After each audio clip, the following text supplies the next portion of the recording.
Good evening, folks. I got a call about supper time tonight.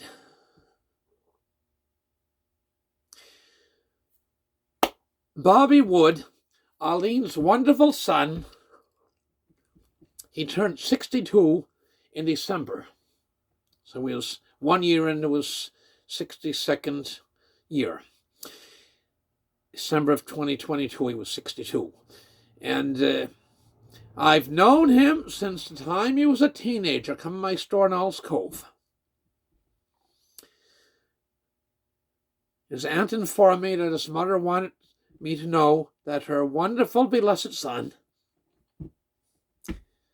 Bobby Wood, the son of Eileen Wood and late Alan Wood, had died.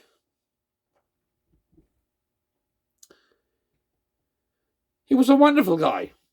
He smoked, and he was a thalidomide survivor. He wasn't a victim. He was a thalidomide survivor.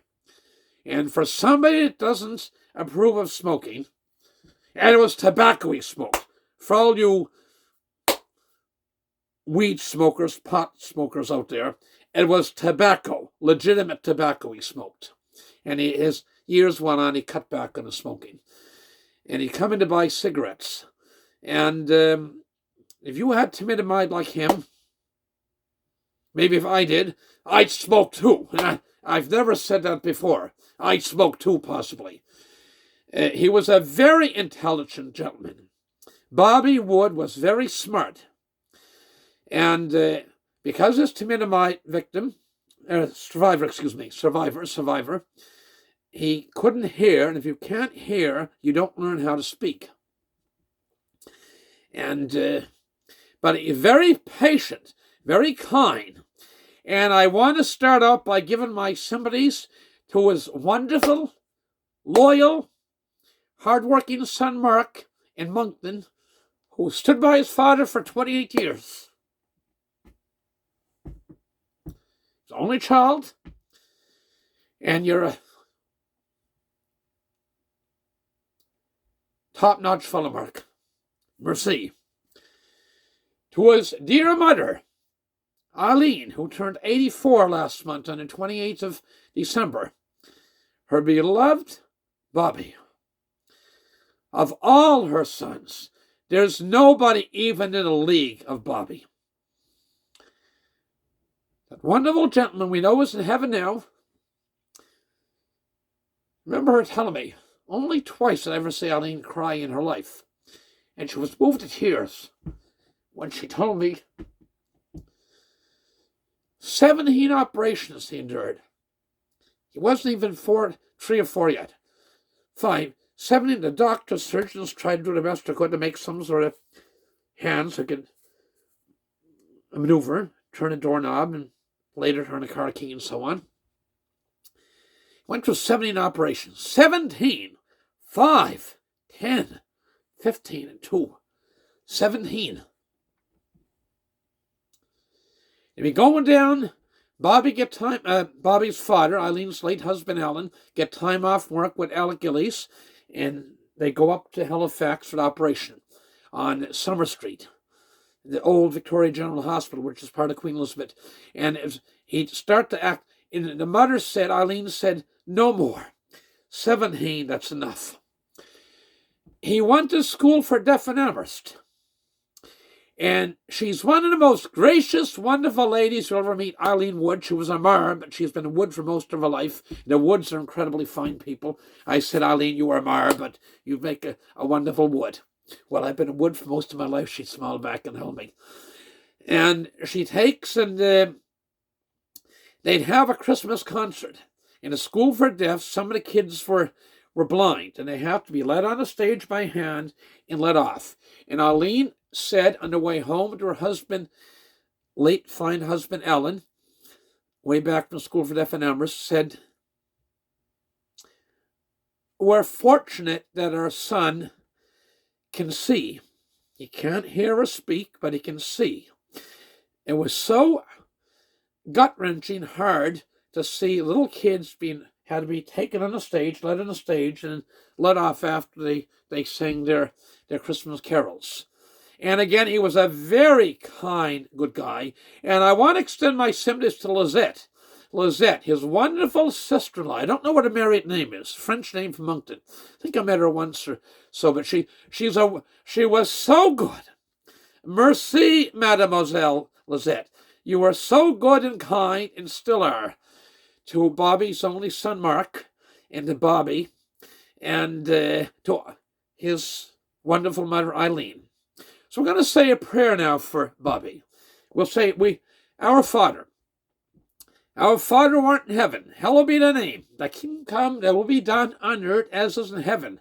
And give us this day our daily bread, and forgive us our trespasses, as forgive those trespass against us, and lead us not in temptation, and deliver us from evil. And we know Bobby's in heaven, and we'll say to Hail Mary too. He's such a good guy. Hail Mary, full of grace. Blessed art thee among women, and blessed is the fruit of thy womb, thy baby Jesus. Holy Mary, Mother of God, pray for us sinners, now and at the hour of our death. Amen.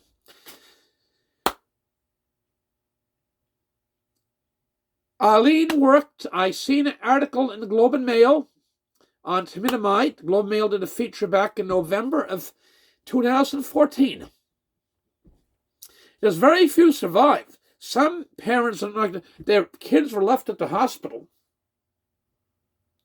Some died shortly after birth.